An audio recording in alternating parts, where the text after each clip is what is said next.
नमस्कार। आज आम छुई आलू गोटा बेसर भजा बनैबा जोटा कि पखाल सांगे बहुत भल लगे। तो यहाँ गोटे जगार मुझे देखो हाफ चामच अच्छे जीरा आउ 1.5 चामच अच्छे कला सोरिष सांगे अच्छे हाफ चामच भी कम धला सोरिष। आपण चाहिए केवल गोटे प्रकार सोरिष ये यूज करें से धला हो कि कला। तो एबे से अल्प टिके पानी देकी ताकू मु अध घंटा एमती घोड़े की ताकू रखी दूची ताकि से जदि टिके भिजी जीवो पूरा चिकन होगी आराम रे ब्लेंड हो पारिबो। एबे अध घंटा पर से देखो से टिके फुली जाइए। गोटे सुखा लंका 5 कोला रसुण देकी ताकू पूरा मु चिकन करके बाटी नहीं आमर ए बटाटी भजारे निहाती दरकार। आउ एबे मु छुई 3टी छुई आउ 2टी आलू को मीडियम साइज आलू को एमती लंबा लंबा करी काटी नहीं तार चोपा को मध्य भलरे छड़े देछि। एबे मु 1.5 ग्लास पानी की गरम होगा छाड़ी देछि। पानी गरम हेले से आलू आ छुई के आम देदेबा। छुई आउ आलू को काटिक ताकू टे पानी रखीदेवे ना तो छुईटा टे राइगिणिया लगी थाए आलूर कलर चेंज हो जाए से पानी रखा। एबे आमे से स्वाद अनुसार लुण हाफ चामच हलदी गुंड देदेबा। जो पानीटा फुटी आसो भलरे से जाकि आप लुण हलदी आ लंका गुंड ए सब को देवे। लंका गुंड आम हाफ चामच देदेबा। यहाँ काश्मीर रेड चिली केवल कलर पर आम यूज करचे कहीं पूर्वर गोटे लंका आम बाटी नहीं।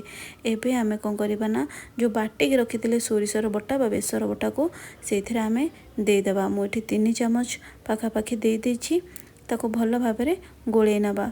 एबे देखो सी पूरा फुटिलाणी तापर एबे आमे ताको कभर करदेबा आउ पूरा हाई फ्लेम रे ताको आमे सिझिया छाड़देबा। मझे मझे आपन चेक करुवे काले पानीटा सुखी जाइथिबो कि कौन आउ आपन सेतिकी पानी नेबे जेमति कि आलू आ छुई पूरा भल भाव में बुड़ीकी रोथुबो।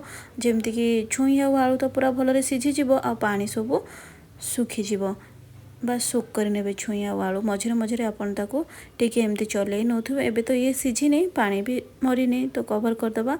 आउ एबे देखंतु छुई आलू आमर पूरा भल भाव में पानी की सोक कर नहीं तार माने यहाँ बहुत भल भाव में सिझी जाइए। मुझे चेक कर नौछि मध्य देखंतु पूरा को बेसी सिझे देवेनी सी एमती पूरा गोटा देखा होथबो किंतु प्रॉपर्ली सिझी जाइथिबो सेतकी ही सिझेइबे कम नुहे कि बेसी नुहे। एबे गोटे पैन ने मु सोरिष तेल दे देछि। सोरिष तेल रे भाजिले ए भजार टेस्ट आहरी बढ़ी जाए तो चेष्टा करेंगे टिके सोरिष तेल रे भाजिया। सोरिष तेल दे सार तापर एबे छुई आउ आलू को आम से ऐड करदेबा आउ पूरा लो टू मीडियम फ्लेम रे आम या फ्राए करवा। हाई फ्लेम रे बिल्कुल भी नुहे ना तो से तलू पूरा पोड़ीଯିव। तो टिके समय पर बा 1 ରୁ 2 मिनिट पर आम अन्न पटटी को न्यूट्रे देवा। एमती भाव में आम 3 ରୁ 4 थर कर सारा पर ये भजाटी चारिपटू देखिए आपड़ पूरा गोल्डन ब्राउन कलर छुई आउ आलूर हो तो जानवे जे भजाटी आमर हो गलानी। ये भजाटी पखाल भात कि गरम भात जो थे भी आप बनईकि खाईपारे किंतु बेसी स्वादिष्ट लगी था यहाँ पखाल भात रे। तो ये देखो मो अन्न पट को 2 ରୁ 3 थर न्यूटे सारे